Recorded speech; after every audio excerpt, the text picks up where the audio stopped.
Terima kasih telah bergabung di channel Mitra Pendidikan Indonesia. Yang kali ini kita akan membahas materi yaitu AMS pembelajaran 2, yaitu tentang kurikulum. Nah, sebelum kita mulai, jangan lupa klik subscribe dan klik lonceng untuk menerima video-video berikutnya. Oke.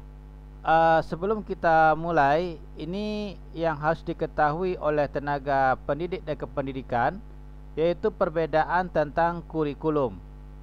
Jadi saat ini, di tahun ini pun masih banyak yang menggunakan kurikulum yang lama, yaitu kurikulum KTSP, tetapi dikonversikan ke dalam K13, jadi dipaksakan. Padahal dalam aturan-aturannya berdasarkan kesepakatan bersama oleh tenaga pendidik pendidikan PAUD seluruh Indonesia dari pusat, itu sudah ditentukan tentang perbedaan antara K13 dengan KTSP. Nah, KTSP ini adalah kurikulum sebelum diterbitkan kurikulum K13 itu pada tahun 2013, atau tepatnya diberlakukan K13 ini 2014. Sebelumnya itu kurikulum KTSP, yaitu di bawah tahun 2013, bergulir dari tahun 2006 sampai ke 2013. Nah, ini adalah perbedaannya, di mana pada kurikulum KTSP untuk standar nasionalnya, ya, itu Permennya adalah nomor 58 tahun 2009. Sedangkan untuk K13 permennya adalah nomor 137 tahun 2014 tentang aspek perkembangan. Kemudian nomor 146 tahun 2014 yaitu tentang kompetensi dasar dan kompetensi inti. Nah, kemudian dari segi aspek perkembangannya, di KTSP ini hanya 5 yang dibahas, yaitu 6: fisik motorik, kognitif, bahasa, sosial, dan emosional. Sedangkan untuk K13-nya yaitu nilai agama dan moral, fisik motorik, kognitif, bahasa, sosial, emosional, kemudian ditambah dengan seni. Nah, kemudian dari segi kompetensi inti, di sini ada kompetensi kepribadian, 4 kompetensi, yaitu kompetensi profesional, pedagodik, dan sosial. Sedangkan di K13 kompetensinya yaitu spiritual, sosial, pengetahuan, dan keterampilan. Jadi inilah dia tujuan dari kurikulum K13 tersebut. Artinya membentuk anak memiliki kepribadian spiritual yang mantap, memiliki kepribadian sosial, kemudian memiliki ilmu pengetahuan beserta dengan prakteknya. Jadi boleh dikatakan di sini tidak hanya bisa pandai ngomong, tapi juga membuktikan. Nah, inilah yang dituju oleh kurikulum K13 yang sekarang. Kemudian untuk pencapaian 4 kompetensi intinya, di sini kalau yang K13 itu enggak punya kompetensi inti, dia langsung kepada kompetensi dasar atau KD-KD-nya. Ya, itu langsung ke indikator. Jadi dia yang ini enggak ada nih, kompetensi dasarnya enggak ada, langsung dia ke indikator. Ya, misalnya nilai agama dan moral. Nah, itu langsung ada indikator 1.1 sekian dan sampai selesai. Ya. Sedangkan kalau yang di K13 itu sudah ditertibkan bahwa ada 4 KI, kompetensi inti, yang diterapkan di sekolah, yaitu KI1 yang disebut dengan aspek spiritual, kemudian KI2 ini aspek sosial, kemudian KI3 dan KI4 ini adalah pengetahuan dan keterampilan. Nah, setelah itu KI, kemudian ada turunannya disebut dengan KD. KD ini adalah kompetensi dasar. Nah, untuk KI sendiri itu memiliki 2 KD. Ya, kemudian KI2 itu ada 14 KD, KI3 itu ada 15 KD, dan KI4 itu ada 15 KD. Untuk melihat KD-KD-nya ini kita bisa lihat, yaitu di sini sudah ada di aplikasinya.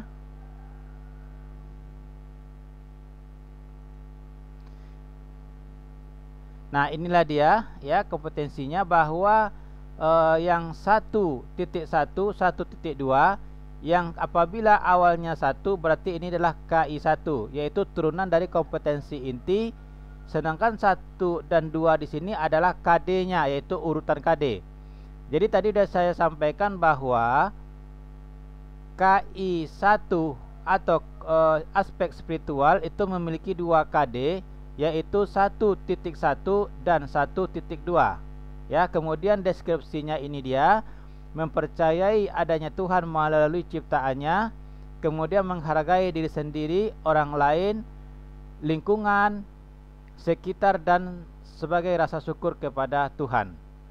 Nah, kedua KI ini, KI1 dan KI2, ini ada KI2 yaitu 2.13 karena di awalnya angka 2, berarti inilah KI2 yaitu aspek sosial. Nah, aspek sosial ini pun memiliki 14 KD. Jadi ini ada 2313, ada 2.1, kita lagi cek di bawahnya ini, ada 214, ini dia yang terakhir. Kemudian ada 25, 2.6, 2.7, 2.8, 2.9 ya sampai ke 2.14. Nah, ini dia ya KD-KD-nya.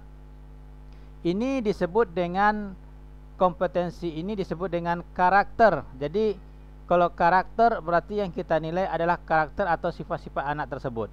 Contoh, di sini ada KD 1.1 dan 1.2, mempercayai adanya Tuhan melalui ciptaannya, ya, kemudian menghargai diri sendiri, orang lain, lingkungan sekitar sebagai rasa syukur kepada Tuhan.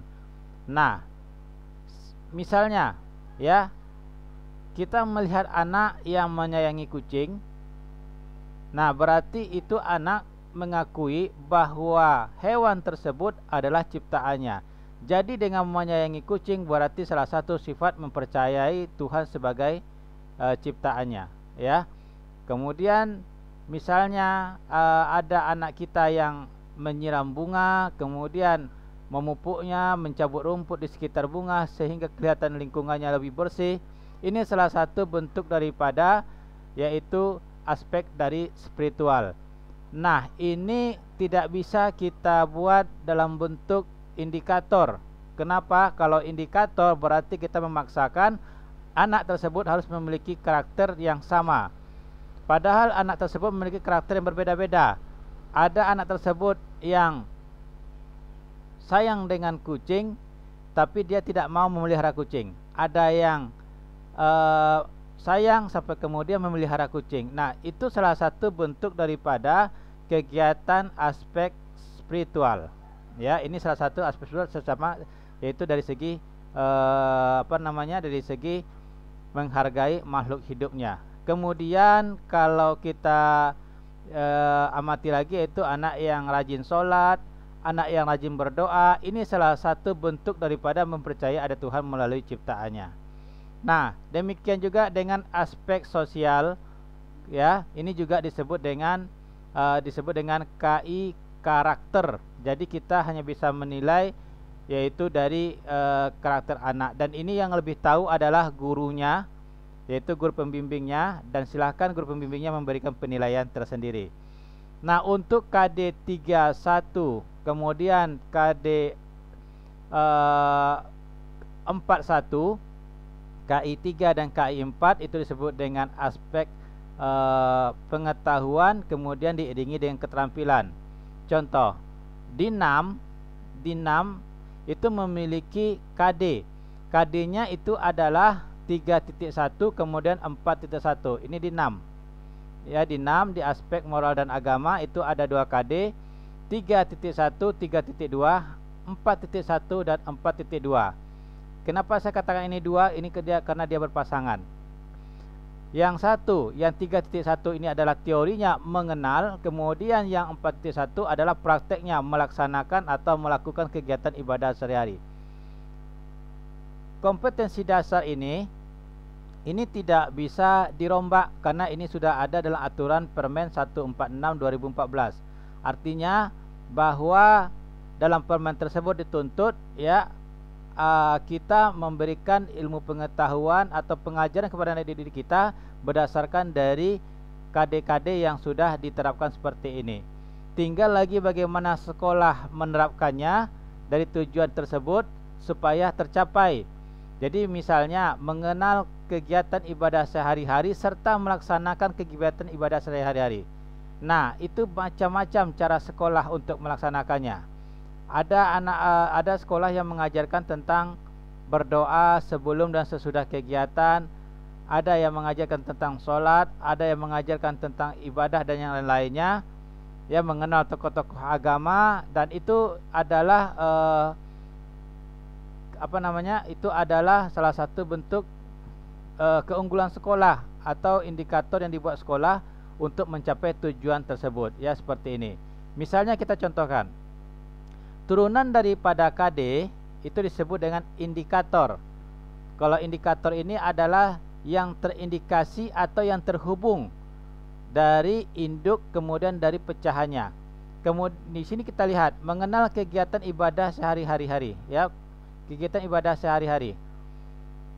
Nah, kalau kita lihat indikatornya, salah satunya adalah berdoa sebelum dan sesudah kegiatan.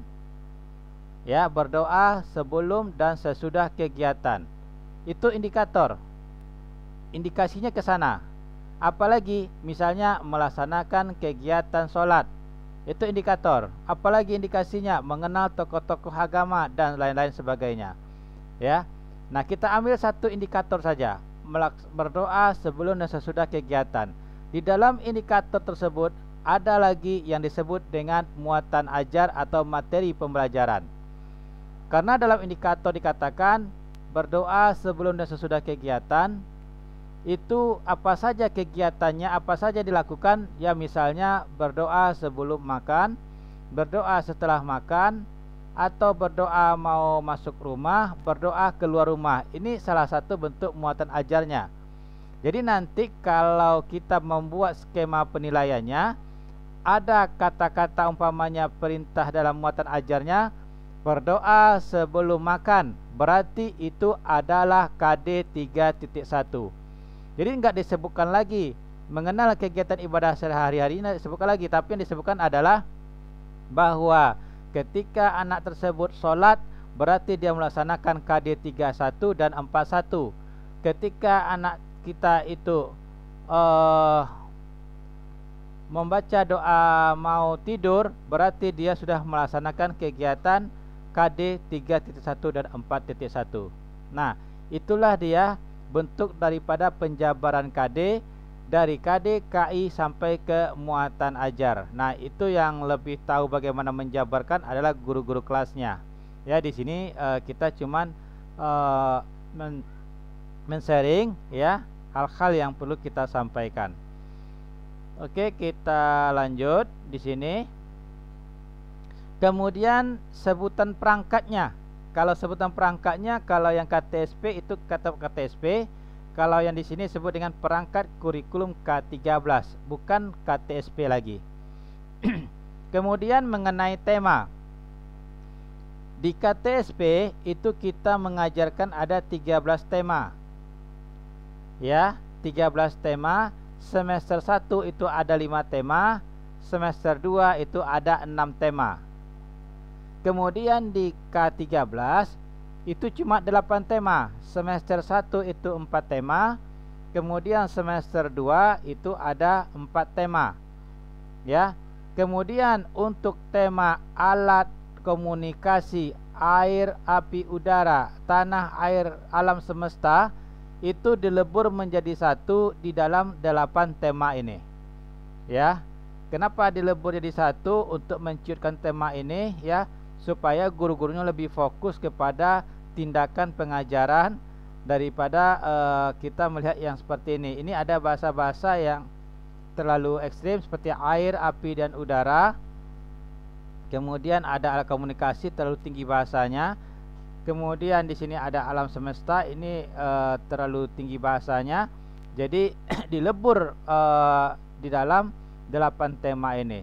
Ya, seolah-olah di sini tidak sadari bahwa ternyata kita sudah membahas mengenai air, api, udara, alat komunikasi, kemudian alam semesta. Nah, di sini sudah dijabarkan dengan bahasa-bahasa yang halus. Kemudian kita lanjutkan lagi lama proses pembelajaran. Di KTSP ini semester 1-nya itu adalah 17 minggu atau 103 hari. Sedangkan di semester 2 itu 17 minggu 102 hari. Ya, atau 102 hari. Sementara semester 1 di K13 itu 20 minggu itu 102 hari. Ya, kemudian semester 2 19 minggu itu 96 hari. Nah, jadi ini seketik 2 sebenarnya ini adalah 112. Oke, kemudian dari rapor. Rapornya kalau yang KTC fleksibel ya, macam-macam. Jadi ketika saya membina PAUD, ada 10 PAUD yang saya bina waktu itu 10 pula model rapornya. Ya, 10 pula. Sedangkan kalau kita lihat SD dari Sabang sampai Merauke itu isinya sama, modelnya sama, formatnya sama. Padahal sekarang ini PAUD merupakan salah satu masuk ke dalam satuan pendidikan yang boleh dikatakan boleh atau wajib diikuti oleh peserta didik. Kalau sudah kata-kata seperti itu berarti sudah siap kita membuat konsep kebersamaan, kesamaan dari seluruh Indonesia, dari Sabang sampai Merauke. Jadi rapornya satu aja modelnya. Kemudian untuk menampilkannya di sini kalau yang K13, rapor tersebut dari SD, SMP, SMA itu K13-nya sudah sangat sesuai karena mereka sesuai dengan permintaan yang ada di permen mereka masing-masing. Nah, sedangkan di PAUD itu juga ada permen yaitu menampilkan 4 aspek. Maka kita tampilkan juga 4 aspek tersebut di dalam rapor kita. Ya, seperti ini ada aspek spiritualnya, ada sosialnya, pengetahuan, keterampilan, dan salah satunya adalah adanya di sini kegiatan ekstra. Ya, kemudian dilanjutkan dengan narasi atau deskripsi yang diambil dari KD yang ditetapkan di Permendikbud nomor 146 tahun 2014. Yuk kita lihat rapornya dulu.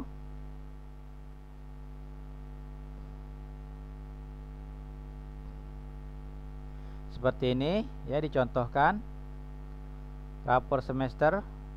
Nah, ini dia rapor semester ini ya, seperti ini dia untuk PAUD sekarang ya, sudah ada. Jadi ini adalah aspek spiritual yang dimunculkan, kemudian aspek spiritual yang dimunculkan, aspek sosial, kemudian di sini ada aspek pengetahuan dan keterampilan yang dimunculkan, dan nilainya ini otomatis terbangun sendiri dia seperti ini. Ya, nah untuk yang fisik motorik ini karena belum saya nilai, maka dia kosong, tidak kelihatan. Kalau di sini kelihatan. Terus ini salah satu kegiatan ekstra, kita bisa menambahnya nanti di sini sesuai dengan yang dilaksanakan oleh sekolah masing-masing. Terus juga ini wajib ya, ada kondisi peserta didik, kemudian ada keterangan, ada absensi, kemudian ada prestasinya. Nah, di rapor ini yang tidak ada itu adalah dicantumkan juara kelasnya. Jadi pertanyaan, mengapa tidak dicantumkan juara kelas di sini? K13 bukanlah kurikulum yang menciptakan jawara-jawara, tetapi adalah kurikulum yang membuat peserta didik kita memiliki kompetensi. Jadi pada intinya adalah K13 bukan menciptakan kompetisi, tapi menciptakan kompetensi. Jadi inilah perbedaannya. Sedangkan KTSP itu adalah kompetisi, persaingan, berlomba-lomba anak-anak kita untuk mendapatkan juara dengan nilai-nilai yang terbaik. Sedangkan di K13 itu tidak diperlukan lagi, karena yang dibutuhkan di sini adalah kompetensi anak. Sampai di mana tingkat kemampuan anak yang paling bagus, berarti itulah tingkat pencapaian kompetensinya. Ya. Nah, demikianlah penjelasan tentang kurikulum K13 ya. Mudah-mudahan ini bisa kita pahami, dan jangan lupa diklik subscribe-nya untuk menerima video-video berikutnya yang lebih seru lagi.